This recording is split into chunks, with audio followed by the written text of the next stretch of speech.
Employee turnover atau perputaran karyawan jadi hal yang perlu diperhatikan oleh perusahaan. Seberapa lamanya seseorang karyawan bertahan di sebuah perusahaan bisa menjadi indikator baik dan tidaknya lingkungan kerja kita.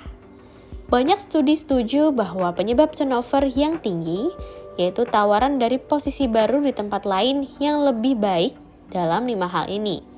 Gajinya, waktu liburnya, benefitnya lebih baik, promosi, dan prospek dari bos yang lebih suportif. Nah, kalau alasan turnover tinggi, biasanya karena beberapa alasan berikut ini. Pertama, kurangnya kesempatan untuk karirnya bertumbuh dan berkembang. Kedua, karyawan merasa burnout atau bekerja dengan workload berlebih. Ketiga, lingkungan kerja yang toksik. Keempat, transfer atau promosi internal. Dan kelima, keluarga atau urusan pribadi. Umumnya, laju employee turnover yang tinggi merupakan sinyal pertanda adanya masalah.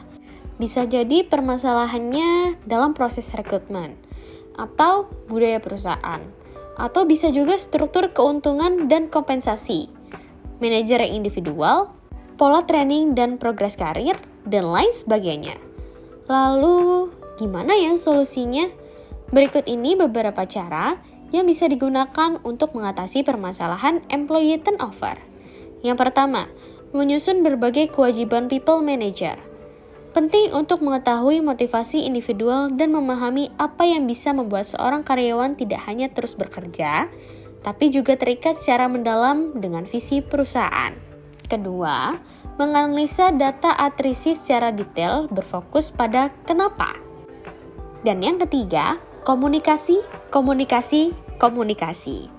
Karena dengan meningkatkan komunikasi dengan karyawan, bisa menyorot visi perusahaan sebaik praktiknya terkait hal penting seperti program pengenalan karyawan, kesempatan pengembangan profesional, dan keuntungan-keuntungan baru.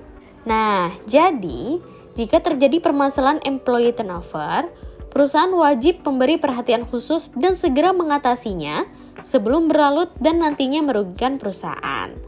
Laju employee turnover yang tinggi memberikan berbagai permasalahan perusahaan yang bisa berdampak fatal bagi perusahaan.